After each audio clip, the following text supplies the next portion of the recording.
लीजिए सुनिए, देवकीनंदन खत्री के लिखे उपन्यास चंद्रकांता संतति के 11वें भाग के 10वें बयान को मेरी यानी समीर गोस्वामी की आवाज में। दिन ढल चुका था जब देवी सिंह विचित्र मनुष्य की गठरी और दोनों घोड़ों को लिए हुए वहां पहुंचे जहां किशोरी कामनी तारा कमलिनी लाडली और भैरव सिंह को छोड़ा था।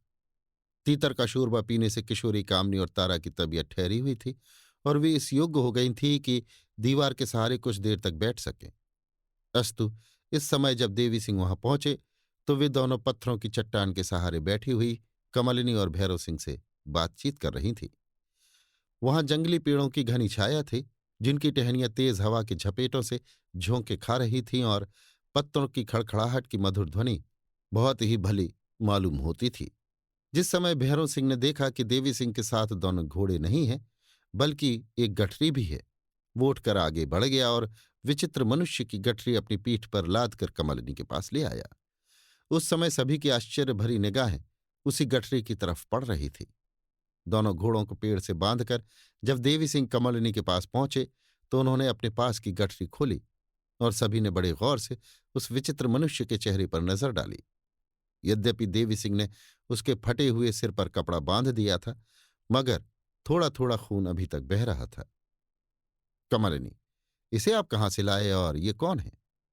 देवी सिंह, मुझे अभी तक मालूम न हुआ कि ये कौन है। कमलिनी आश्चर्य से, क्या खूब, अगर ऐसा ही था तो इसे कैद क्यों कर लाए?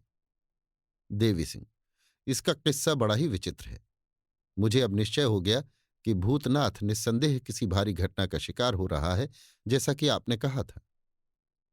कमलिनी, अच्छा, अब मैं टूटी फूटी बातें नहीं सुनना चाहती। जो कुछ हाल हो खुलासा खुलासा कह जाइए।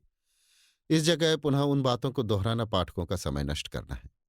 अतएव इतना ही कह देना काफी है कि देवी सिंह ने अपना पूरा हाल तथा भूतनाथ की जुबानी इस विचित्र मनुष्य और नकाबपोश वगैरह का जो कुछ हाल सुना था कमलिनी से कह सुनाया, जिसे सुनकर कमलिनी को बड़ा ही ताज्जुब हुआ।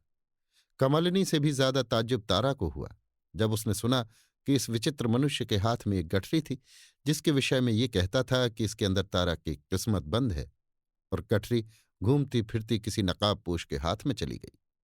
मालूम नहीं वो नकाबपोश कौन था या कहाँ चला गया।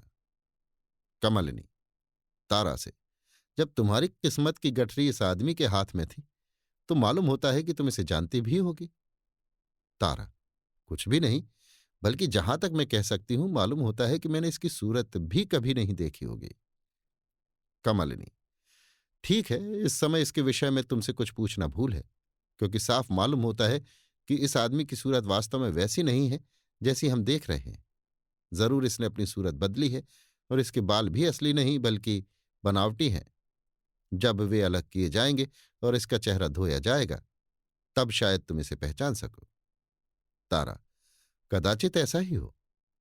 कमलिनी, अच्छा, तो पहले इसका चेहरा साफ करना चाहिए। देवी सिंह, मैं भी यही मुनासिब समझता हूं। इसके बाद इसे होश में लाकर जो कुछ पूछना हो पूछा जाएगा। इतना कहकर देवी सिंह ने अपने बटुए में से लोटा निकाला। भैरव सिंह का लोटा भी उठा लिया और जल भरने के लिए चश्मे के किनारे गए। चश्मा बहुत दूर न था, इसलिए बहुत जल्द लौट आए और बाल दूर करके उसका चेहरा धोने लगे। आश्चर्य की बात है कि जैसे जैसे उस विचित्र मनुष्य का चेहरा साफ होता था तैसे तैसे तारा के चेहरे की रंगत बदलती जाती थी। यहां तक कि उसका चेहरा अच्छी तरह साफ हुआ भी न था कि तारा ने एक चीख मारी और हाय कह के गिरने के साथ ही बेहोश हो गई। उस वक्त सभी का ख्याल तारा की तरफ जा रहा और कमलिनी ने कहा, निस्संदेह इस मनुष्य को तारा पहचानती है।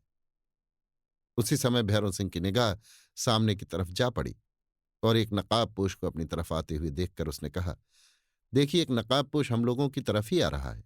आश्चर्य है कि उसने यहां का रास्ता कैसे देख लिया। कदाचित चाचा जी के पीछे चलकर आया हो। बेशक ऐसा ही है, नहीं तो इस भूल भलैया रास्ते का पता लगाना कठिन ही नहीं बल्कि असंभव है। जो हो, मगर मैं कसम खाकर कह सकता हूं कि वही नकाबपोश है जिसका हाल इस समय सुनने में आया है। और देखो, उसके हाथ में एक गठरी भी है। हाँ, ये वही गठरी होगी जिसके विषय में कहा जाता है कि इसमें तारा की किस्मत बंद है। कमलिनी, बेशक ऐसा ही है। देवी सिंह, हाँ, इसके लिए तो मैं भी कसम खा सकता हूं। अभी आप सुन रहे थे देवकीनंदन खत्री के लिखे उपन्यास चंद्रकांता संतति के 11वें भाग के 10वें बयान को मेरी यानी समीर गोस्वामी की आवाज में। इसी के साथ चंद्रकांता संतति का 11वां भाग अब समाप्त होता है।